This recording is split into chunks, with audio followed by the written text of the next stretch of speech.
Apalagi yang harus saya sampaikan, bolak-balik ya sikap saya nggak berubah. Janganlah membuat kegaduhan baru. Kita saat ini tengah fokus pada penanganan pandemi, dan saya tegaskan, saya tidak ada niat, tidak ada juga berminat menjadi presiden 3 periode. Konstitusi mengamanahkan 2 periode. Itu yang harus kita jaga bersama-sama. Minta. Satu lagi Pak, soal masa jabatan 3 periode ini kan ribut banget Pak di DPR. Nah ini kalau dari Pak Jokowi sendiri mau nggak sih Pak untuk 3 periode ini?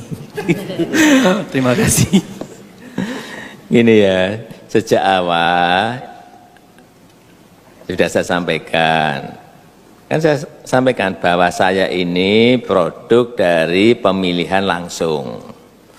Sehingga saat itu waktu ada keinginan untuk amandemen, apa jawaban saya? Apakah bisa yang namanya amandemen itu hanya dibatasi untuk urusan haluan negara? Apakah tidak melebar kemana-mana? Ya, sekarang ini kenyataannya seperti itu kan? Ada yang lari ke presiden dipilih oleh MPR, ada yang lari presiden 3 periode, ada yang lari presiden 1 kali tapi 8 tahun, nah, kan kemana-mana seperti yang saya sampaikan. Jadi lebih baik tidak usah amandemen. Ya, kita konsentrasi aja ke tekanan-tekanan eksternal yang sekarang ini bukan sesuatu yang mudah untuk diselesaikan. Ada yang ngomong presiden dipilih 3 periode, itu ada 3 menurut saya. 1, ingin menampar muka saya. Ya. Yang kedua, ingin cari muka. Padahal saya sudah punya muka. Yang ketiga, ingin menjerumuskan. Itu aja. Sejak awal saya sampaikan. Baik. Biasa.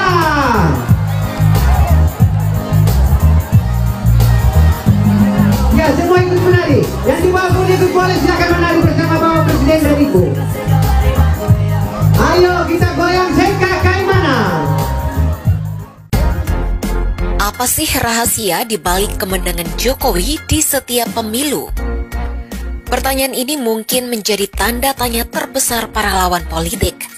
Bayangkan, pria kelahiran 21 Juni 1961 ini memenangkan pertarungan politik mulai dari menjadi wali kota Solo 2 periode, gubernur DKI 1 periode, dan tak lama berselang menjadi Presiden Republik Indonesia 2 periode. Kemenangan beruntun ini tentu bukanlah sebuah kebetulan semata. Presiden Jokowi ternyata punya kekuatan rahasia yang jarang diketahui. Jokowi pun menuturkan rahasia sederhana, ia bisa menang berturut-turut di pemilu. Rahasia pertama yang diungkapkan Jokowi ialah dekat dengan rakyat. Apa yang dimaksud Jokowi? Lantas, apakah lawan politiknya tidak dekat dengan rakyat? Rasa-rasanya semua politisi itu dekat dengan rakyat. Lihat saja beranda media sosial mereka. Kurang apa coba? Mereka berbagi amal, berdialog, bakti sosial dengan masyarakat, dan berkomunikasi layaknya rakyat adalah raja. Namun justru disinilah yang menjadi pembedanya. Cara Jokowi untuk mendapatkan simpati rakyat bukan cuma aksi genit menjelang pemilu, bukan juga pura-pura dekat demi pencitraan politik semata. Kedekatan dengan rakyat ala Jokowi datang dari karakter pribadinya yang membuat kedekatan itu tidak kaku dan seakan tanpa jarak. Ia berkomunikasi dengan bahasa rakyat, gerak-gerik dan tabiatnya juga sangat kerakyatan. Cara berpakaian dan pola makannya sama dengan rakyat. Ia kerap makan jagung di pinggir jalan, makan bakso, dan belanja di pasar. Ia tidak terjebak dalam gaya hidup glamor dan mewah seperti kebanyakan politisi. Meskipun ia kaya karena berlatar belakang pengusaha, namun ia tetap menjadi dirinya sendiri sebagai pribadi yang lahir dari kehidupan jelata. Masih ingat kan cerita rumah keluarga Jokowi digusur sampai harus hidup berpindah-pindah dari satu kontrakan ke kontrakan lainnya. Jadi dengan kata lain, ketika Jokowi mengatakan rahasianya adalah dekat dengan rakyat, kedekatan itu telah dilakukan Jokowi dengan hatinya, bukan dekat sekadar untuk mendapatkan suara menjelang pemilu. Lalu, apa rahasia kedua? Sebagai orang Jawa, Jokowi ternyata diam-diam menghayati 3 filosofi dalam budaya Jawa. Ia pun mengungkapkan 3 filosofi Jawa yang ia pegang teguh hingga saat ini. Pertama, lamun sira sekti ojo mateni. Meskipun kamu sakti, jangan sekali-sekali menjatuhkan. Bila dialihbahasakan, lamun sira sekti aja mateni itu artinya dia punya kekuasaan tapi tidak lantas kemudian akan bertindak semena-mena. Dalam masyarakat dan kultur Jawa, kalimat lamun sira sekti ojo mateni yang dipakai Presiden Jokowi dikenal sebagai piwulang atau bentuk pendidikan yang mengandung kearifan budaya dan moralitas bagi masyarakat. Ajaran moral dalam kultur Jawa memiliki 3 unsur pokok, yaitu pantaian, perilaku atau unggah-ungguh, dan keselarasan atau harmoni. Ketiga unsur ini jika ditanamkan pada masyarakat akan membentuk watak kepribadian luhur yang menjadi pondasi moral masyarakat. Karena itu piwulang mengandung ajaran hidup manusia untuk membedakan perbuatan yang benar dan salah serta perbuatan baik dan buruk. Peranan piwulang adalah upaya pembelajaran untuk mengasah kemampuan dan mengajarkan kepada manusia untuk selalu memilih perbuatan yang benar dan baik serta menjauhi yang salah dan buruk. Kemudian kedua adalah lamun siro banter ojon disiki, yang berarti meskipun kamu cepat, jangan selalu mendahului. Makna dari falsafah ini adalah agar manusia selalu ingat kepada Sang Pencipta dan selalu waspada. Sekalipun bisa lebih dahulu mengetahui sesuatu, jangan sampai mendahului kehendak Tuhan.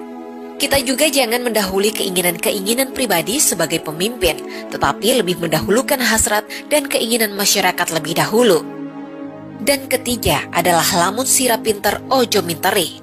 Meskipun kamu pintar, jangan sok pintar, ungkap Jokowi. Maknanya jangan sampai sebuah kepandaian dan pengetahuan dijadikan untuk menipu, apalagi menjebak rakyat. Tetapi kepandaian dan pengetahuan harus digunakan untuk kebaikan sesama. Meski terlihat sederhana, falsafah Jawa yang disampaikan Jokowi bermakna tinggi dan sulit untuk dijalani. Joko Widodo ini sudah menjalankan ketiga falsafah Jawa ini dalam kepemimpinan dan kehidupan yang dijalankan selama ini. Sadar atau tidak, ketiga falsafah ini telah tertanam dan memancarkan aura positif yang membedakan Jokowi dengan para politisi lainnya. Ia disukai tidak hanya oleh rakyat, tetapi juga dipertimbangkan dalam percaturan politik dunia. Jokowi efek di panggung dunia terbukti saat Indonesia dipercayakan menjadi Presiden G20 di Roma, Italia beberapa waktu lalu. Presidensi G20 ini adalah bukti pengakuan kepemimpinan Jokowi di panggung dunia. Di Indonesia akan mendorong upaya bersama untuk pemulihan ekonomi dunia dengan tema Recover Together, Recover Stronger. Pertumbuhan yang inklusif, yang people-centered, serta ramah lingkungan dan berkelanjutan menjadi komitmen utama kepemimpinan Indonesia di G20. Upaya tersebut harus dilakukan dengan cara luar biasa, terutama melalui kolaborasi dunia yang lebih kokoh dan inovasi yang tiada henti. Sampai bertemu di Indonesia, terima kasih.